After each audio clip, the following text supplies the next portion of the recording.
नमस्कार दोस्तों, on exam GK में आप सभी का स्वागत है। आज की इस वीडियो के माध्यम से आरओ एग्जाम के लिए हिंदी का एक और महत्वपूर्ण प्रैक्टिस सेट कराने वाले हैं, जो कि आपके आने वाले आरओ प्री एग्जाम के लिए इम्पोर्टेंट रहेगा। तो चलिए आज की वीडियो शुरू करते हैं। पहला प्रश्न है, सही वर्तनी वाला शुद्ध शब्द कौन सा है?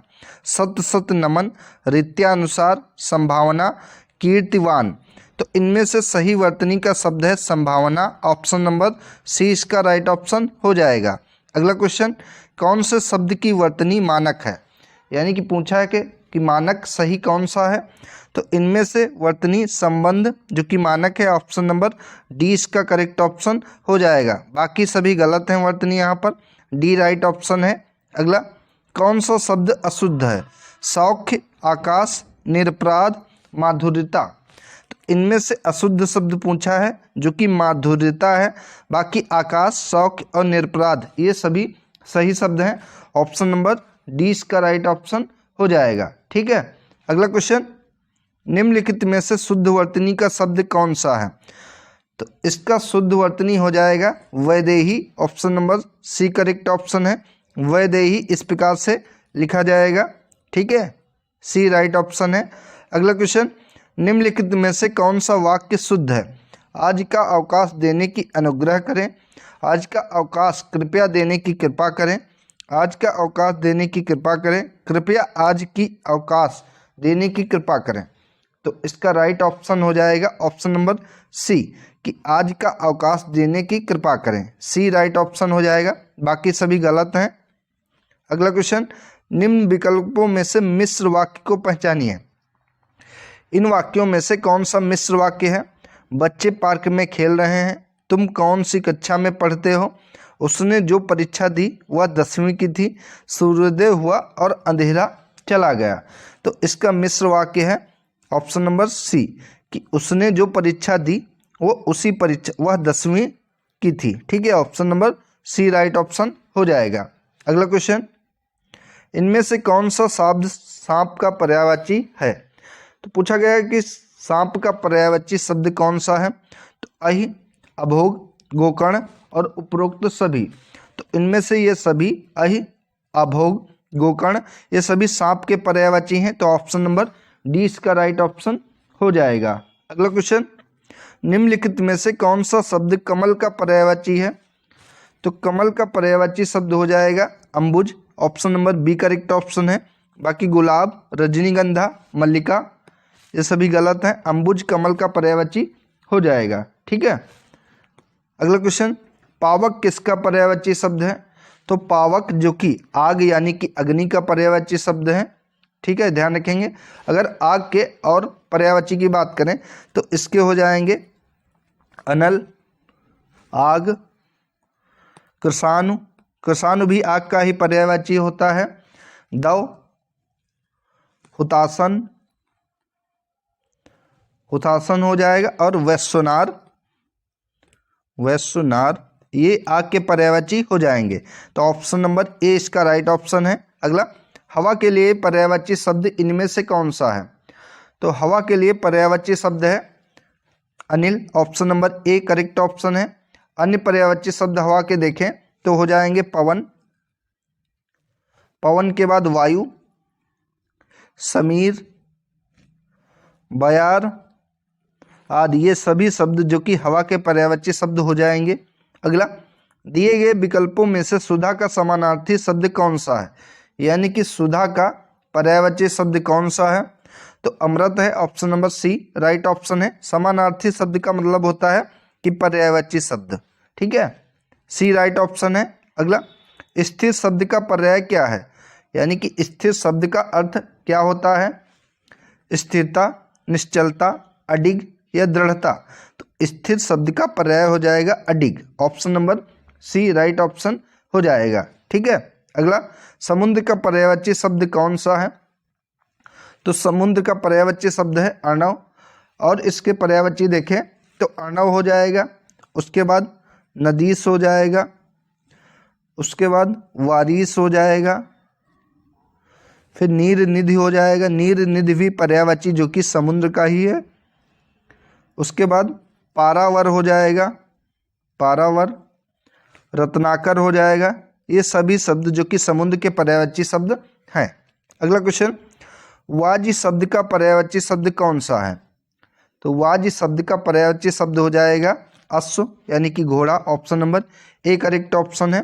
इसके अन्य पर्यायवाची हो जाएंगे घोड़ा, घोटक है, वाजी, तुरंग आदि। ये सभी पर्यायवाची शब्द जो कि घोड़े के पर्यायवाची शब्द हैं। अगला क्वेश्चन, मार शब्द पर्यायवाची किसका है? जादू का, स्वर्ण का, अधम का, अनंग का। तो मार पर्यायवाची शब्द जो कि अनंग का है। Option number D right option है। अनंग का मतलब होता है कामदेव। ठीक है, ध्यान रखेंगे। अगला क्वेश्चन है, इनमें मदिरा का पर्यायवाची शब्द कौन सा नहीं है? तो पूछा है कि कौन सा नहीं है। तो सुरा ये भी मदिरा का पर्यायवाची है, मधु, मद, ये तीनों जो कि मदिरा के पर्यायवाची शब्द हैं, लेकिन अमी इसका पर्यायवाची शब्द नहीं है। ठीक है, अमी अगर पूछे तो अमी अमृत का पर्यायवाची शब्द है। तो ऑप्शन नंबर सी इसका राइट ऑप्शन हो जाएगा। अगला, निम्नलिखित में से कौन सा शब्द विशेष से है? तो इनमें से विशेष से शब्द पूछा गया है जो कि विषाद है। Option number D correct option हो जाएगा। ठीक है, अगला, विशेष शब्द कौन सा है? रामलला, बुद्धिमती स्त्री, रमापद या सीताराम। तो विशेष पद इनमें से शब्द है Sitaram. Option number D right option है, जबकि शेष अलग शब्द हैं। अगला क्वेश्चन, वह श्रेष्ठ उपासक है, इसमें विशेष से कौन सा रहेगा? तो वह श्रेष्ठ उपासक है, इसमें विशेष से रहेगा उपासक। Option number C correct option हो जाएगा। जो शब्द संज्ञा या सर्वनाम की विशेषता बताते हैं उन्हें विशेषण कहते हैं। ठीक है, तथा विशेषण जिसकी विशेषता बताए उसे विशेष्य कहते हैं। ध्यान रखेंगे, एक बार फिर से बताएंगे कि जो शब्द संज्ञा या सर्वनाम की विशेषता बताते हैं उसे विशेषण कहा जाता है, विशेषण कहते हैं, और विशेषण जिसकी विशेषता बताए उसे विशेष्य कहा जाता है। ठीक है, तो option number C right option हो जाएगा कि उपासक जो कि इसमें विशेष्य है। अगला, निम्नलिखित में से विशेष्य पद कौन सा है? तो इनमें से विशेष्य पद उमा है। Option number A correct option है। अगला, निम्नलिखित में से कौन सा शब्द भाषण के लिए उपयुक्त विशेषण होगा? कड़कड़ाती, तेज, ओजस्वी या तेजस्वी। तो इनमें से भाषण के लिए उपयुक्त विशेषण होगा जो कि ओजस्वी भाषण दिया, इस तरीके से सेंटेंस बनेगा, ना कि कड़कड़ाती भाषण, तेज भाषण या तेजस्वी भाषण होगा, जो कि ओजस्वी भाषण होगा। तो सी राइट ऑप्शन है। अगला, इनमें से गुणवाचक विशेषण कौन सा है? तो गुणवाचक विशेषण सबसे पहले बात करें कौन से होते हैं। तो जो शब्द किसी व्यक्ति, वस्तु के गुण, दोष, रंग, आकार, अवस्था, स्थिति, स्वभाव, दशा, दिशा, स्पर्श, गंध, स्वाद आदि का बोध कराएं उन्हें गुणवाचक विशेषण कहा जाता है। ठीक है, ऑप्शन जैसे कि सुंदर, बलवान, विद्वान, भला, उचित, अच्छा, ईमानदार, गरीब, सूखा, पीला सा आदि, ये सभी शब्द गुणवाचक विशेषण हैं। अब इसमें पूछा गया है कि इनमें गुणवाचक विशेषण कौन सा है?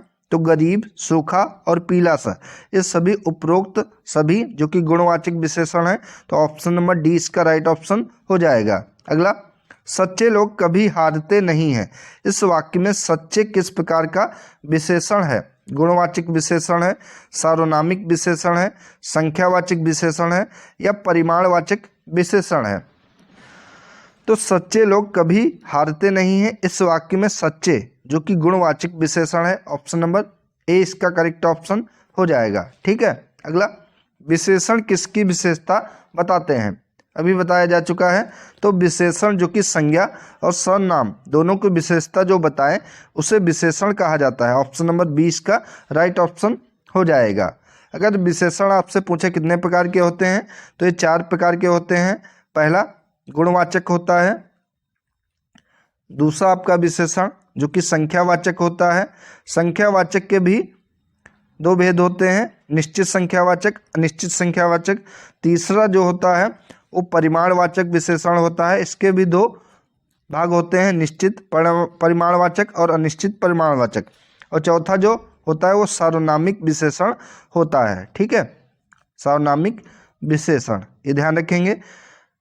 अगला क्वेश्चन, मुझे छोटी बच्ची के लिए कुछ नए कपड़े खरीदने हैं, वाक्य में कितने विशेषण हैं? तो उस वाक्य में 3 विशेषण हैं, जो कि हैं कि वह छोटी बच्ची के लिए कुछ नए कपड़े खरीदने हैं, जिनमें छोटी विशेषण हो जाएगा, उसके बाद कुछ विशेषण हो जाएगा, और उसके बाद नए विशेषण हो जाएगा। ठीक है, तो 3 विशेषण है इसमें, ए राइट ऑप्शन है। अगला क्वेश्चन, इनमें से कौन सा शब्द विशेषण का उदाहरण नहीं है?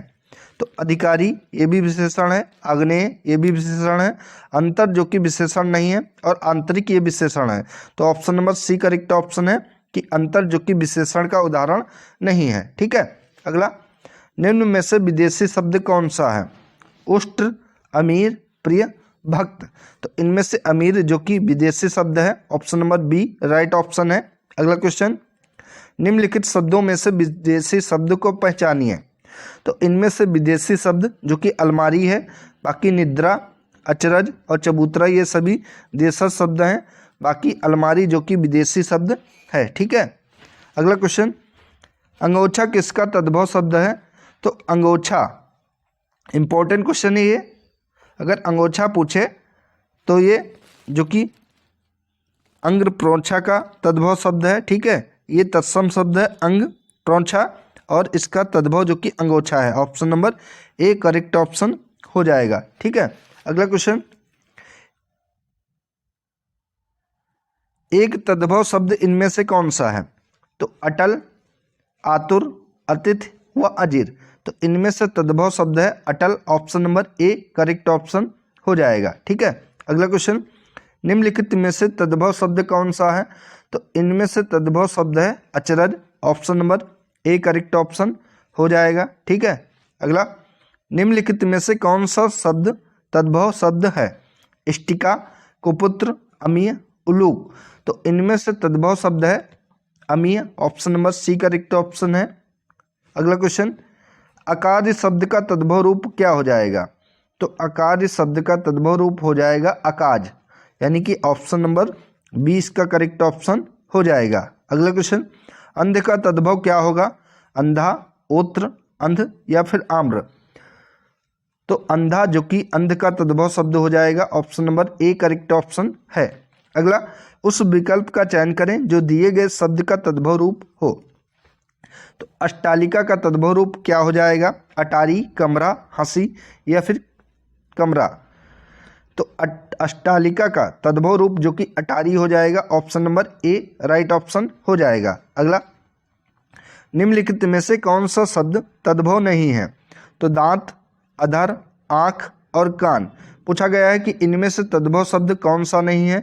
तो अधर जो कि तत्सम शब्द है, बाकी दांत, आँख और कान ये तीनों तद्भव शब्द हैं। ठीक है, option number B right option है। अगला, नीचे दिए गए शब्द के लिए उचित वाक्यांश दिए गए विकल्पों में से चुनिए।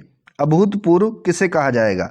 जो किसी पर अभियोग लगाए, जिस पर अभियोग लगाया ना जा सके, जो पहले गठित ना हुआ हो, जो भेदा ना जा सके। तो अभूतपूर्व जो कि जो पहले घटित ना हुआ हो उसे अभूतपूर्व कहा जाता है, option number C correct option हो जाएगा। ठीक है, और जो किसी पर अभियोग लगाए उसे क्या कहते हैं? तो इसे अभियोगी कहते हैं। अभियोगी जो किसी पर अभियोग लगाए, ठीक है, और जिस पर अभियोग लगाया गया हो इसे क्या कहते हैं? तो जिस पर अभियोग लगाया गया हो उसे अभियुक्त कहा जाएगा, अभियुक्त। और जो पहले घटित ना हुआ हो उसे अभूतपूर्व, और जो भेदा ना जा सके उसे अभेद्य कहेंगे। ठीक है, तो ऑप्शन नंबर सी इसका राइट ऑप्शन हो जाएगा। अगला, जिसमें शक्ति ना हो वाक्यांश के लिए इनमें से उपयुक्त शब्द कौन सा है? तो जिसमें शक्ति ना हो इसके लिए उचित शब्द हो जाएगा अशक्त, ऑप्शन नंबर ए राइट ऑप्शन हो जाएगा। अगला, निम्नलिखित विकल्पों में से जो भेदा ना जा सके वाक्यांश के लिए एक सार्थक शब्द कौन सा होगा? अभी बताया जा चुका है। तो जो भेदा ना जा सके उसके लिए एक शब्द होगा अभेद्य, ऑप्शन नंबर ए राइट ऑप्शन है। अगला, अंक में स्थान पाया हुआ वाक्यांश के लिए एक शब्द कौन सा हो जाएगा? तो अंक में स्थान पाया हुआ इस वाक्य के लिए एक शब्द हो जाएगा अंकस्थ। Option number C correct option हो जाएगा। और जिसके पास कुछ ना हो उसे अकिंचन कहते हैं, और अंडे से जन्म लेने वाला अंडज कहलाता है। ठीक है, सी राइट ऑप्शन है। अगला, निम्नलिखित प्रश्न में 4 विकल्पों में से उस सही विकल्प का चयन करें जो वाक्यांशों के लिए एक शब्द का विकल्प हो। आग से झुलसा हुआ, इसे आत्मघाती, अनलदग्ध, अनन्य या फिर यज्ञ क्या कहा जाएगा? तो आग से झुलसा हुआ, इसके लिए एक शब्द हो जाएगा अनलदग्ध। Option number B right option है। अगला, अप्रमेय किस वाक्यांश के लिए उपयुक्त शब्द हो जाएगा? तो अप्रमेय जो कि प्रमाण से सिद्ध ना हो सके उसे अप्रमेय कहा जाएगा। Option number A correct option हो जाएगा। और जो आवश्यक होने वाला हो इसके लिए क्या हो जाएगा? तो इसके लिए हो जाएगा अवश्यंभावी। ठीक है, अवश्यंभावी। ठीक है, और जो तौला या नापा ना जा सके इसके लिए एक शब्द हो जाएगा अपरिमेय। ध्यान रखेंगे। ठीक है, तो ऑप्शन नंबर ए इसका राइट ऑप्शन हो जाएगा। अगला क्वेश्चन, दोपहर के बाद का समय इस वाक्यांश के लिए उपयुक्त शब्द कौन सा हो जाएगा? तो दोपहर के बाद का समय इसके लिए एक शब्द हो जाएगा कि अपराह्न। Option number C correct option. और दोपहर के पहले का समय इसके लिए पूर्वाह्न हो जाएगा, और दोपहर का समय मध्याह्न हो जाएगा। तो option number C right option है। जिस पर आक्रमण ना किया गया हो इस वाक्यांश के लिए सही शब्द क्या हो जाएगा? तो जिस पर आक्रमण ना किया गया हो इस वाक्यांश के लिए सही शब्द हो जाएगा अनाक्रांत। Option number D right option है। अगला, जिनका जन्म पहले हुआ हो इसके लिए उपयुक्त शब्द कौन सा हो जाएगा? तो इसके लिए उपयुक्त शब्द हो जाएगा अग्रज, जिसका जन्म पहले हुआ हो। ठीक है, option number C correct option हो जाएगा। अगला क्वेश्चन, किसी वस्तु को प्राप्त करने की तीव्र इच्छा के लिए उपयुक्त शब्द इनमें से कौन सा होगा? तो किसी वस्तु को प्राप्त करने की तीव्र इच्छा, इसके लिए एक शब्द होगा अभिप्सा। Option number B correct option हो जाएगा। ठीक है, अगला क्वेश्चन, लिंग की दृष्टि से शुद्ध वाक्य कौन सा है? कि मेरा पुस्तक अच्छा है, आपकी नाक कट गई है, आपका नाक कट गया है, गुलाब की रंग लाल है। तो इसका बी राइट ऑप्शन हो जाएगा कि आपकी नाक कट गई है। लिंग की दृष्टि से option number B right option है। अगला, वह महिला बहुत विद्वान है वाक्य में किस प्रकार की अशुद्धि है? लिंग, वचन, कारक या फिर संज्ञा? तो इस वाक्य में लिंग की गलती है, अशुद्धि है। Option number A correct option है, क्योंकि वह महिला बहुत विद्वान है। इस वाक्य में लिंग की अशुद्धि है। यहाँ पर विद्वान के स्थान पर विदुषी होगा, क्योंकि महिला की बात हो रही है, तो यहाँ पर इसके लिए विदुषी महिला होगा। ठीक है, वह महिला बहुत विदुषी है, इस प्रकार सेंटेंस होगा। अगला, लिंग की दृष्टि से एक वाक्य अशुद्ध है, वह कौन सा है? कि यह राम का भवन है, यह राम की इमारत है, यह राम की बैठक है, यह राम का गौशाला है। तो इनमें से पूछा है कि कौन सा एक वाक्य जो कि लिंग की दृष्टि से अशुद्ध है? तो यह राम का गौशाला है, तो राम की गौशाला इस प्रकार से होगा। Option number D right option है। अगला, लिंग की दृष्टि से एक वाक्य शुद्ध है, वो कौन सा है? तो इनमें से शुद्ध वाक्य कि दही बहुत खट्टी है, तो दही के लिए हमेशा पुल्लिंग इस्तेमाल करते हैं, खट्टा है, तो गलत है। वो उसका छाजन टपकता है, ये भी गलत है। मेरा घर बड़ा है पर बैठक छोटा है, ये भी है। सिपाही की पगड़ी लाल है, तो डी इसका राइट ऑप्शन हो जाएगा। ठीक है, अगला, आदि का विलोम शब्द क्या हो जाएगा? तो आदि यानी कि शुरुआत होती है, और अंत इसका विलोम शब्द हो जाएगा। Option number B right option है। सर्वज्ञ का विलोम शब्द क्या हो जाएगा? तो सर्वज्ञ का विलोम शब्द हो जाएगा अल्पज्ञ। ऑप्शन नंबर डी इसका राइट ऑप्शन हो जाएगा। अभिज्ञ का अगर पूछे विलोम शब्द तो इसका अनभिज्ञ हो जाएगा, अभिज्ञ का विलोम शब्द। ठीक है, ध्यान रखेंगे। अगला क्वेश्चन, व्याप्त शब्द का विलोम शब्द कौन सा होगा? तो व्याप्त शब्द का विलोम शब्द होगा अव्याप्त। ऑप्शन नंबर सी इसका राइट ऑप्शन है। अगला क्वेश्चन, विज्ञ का विलोम शब्द कौन सा हो जाएगा? तो विज्ञ के लिए विलोम शब्द ऑप्शन नंबर डी हो जाएगा, अज्ञ, डी राइट ऑप्शन है। अगला क्वेश्चन, शिष्ट का विलोम शब्द कौन सा होगा? तो शिष्ट के लिए विलोम शब्द हो जाएगा अशिष्ट। Option number B correct option है। निकृष्ट का अगर पूछे तो निकृष्ट का हो जाएगा उत्कृष्ट, ठीक है, उत्कृष्ट हो जाएगा। और विशिष्ट का अगर पूछे तो इसके लिए साधारण हो जाएगा। और अवशिष्ट का पूछे तो इसके लिए अशेष विलोम शब्द हो जाएगा, अशेष, ठीक है। तो option number B right option है। अगला, विवेकी का विलोम शब्द कौन सा हो जाएगा? तो इसका राइट ऑप्शन हो जाएगा ऑप्शन नंबर डी, अविवेकी इसका विलोम शब्द हो जाएगा विवेकी का। अगर मूढ़ का पूछे तो मूढ़ का विलोम शब्द होगा ज्ञानी। विनम्र का विलोम शब्द पूछे तो अविनम्र, ठीक है। और विपन्न का अगर विलोम शब्द पूछे तो इसका विलोम शब्द हो जाएगा संपन्न, ठीक है। अगला क्वेश्चन, इनमें से अनभिज्ञ शब्द का विलोम शब्द कौन सा हो जाएगा? तो अनभिज्ञ का विलोम शब्द हो जाएगा अभिज्ञ, ऑप्शन नंबर डी इसका राइट ऑप्शन है। और भिज्ञ का विलोम शब्द क्या होगा? अभिज्ञ। अज्ञ का विलोम शब्द होगा विज्ञ, ठीक है। और अविज्ञ का विलोम शब्द होगा अभिज्ञ, ठीक है। ऑप्शन नंबर इसका डी राइट ऑप्शन है कि अनभिज्ञ शब्द का विलोम शब्द होगा अभिज्ञ। अगला, ऐश्वर्य का विलोम शब्द इनमें से कौन सा होगा? तो ऐश्वर्य का विलोम शब्द होगा अनैश्वर्य, option number A correct option है।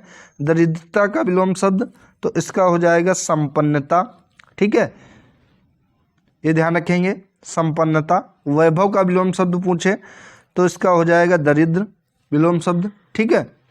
तो ऑप्शन नंबर ए इसका राइट ऑप्शन है। अगला, बहुमत का विलोम शब्द कौन सा हो जाएगा? तो बहुमत का विलोम शब्द हो जाएगा अल्पमत, option number B correct option है, ठीक है। अगला, स्वच्छता का विलोम शब्द कौन सा होगा? तो स्वच्छता का विलोम शब्द हो जाएगा अस्वच्छता, option number D right option हो जाएगा, ठीक है।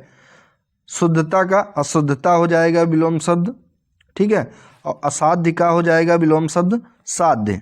तो ऑप्शन नंबर इसका डी राइट ऑप्शन है। तो दोस्तों ये थी आज की हिंदी की महत्वपूर्ण प्रैक्टिस सेट जो कि आरओ एग्जाम के लिए थी। दोस्तों वीडियो अगर आप सभी को अच्छी लगी हो तो वीडियो को लाइक करें, शेयर करें और चैनल को सब्सक्राइब करें। धन्यवाद दोस्तों।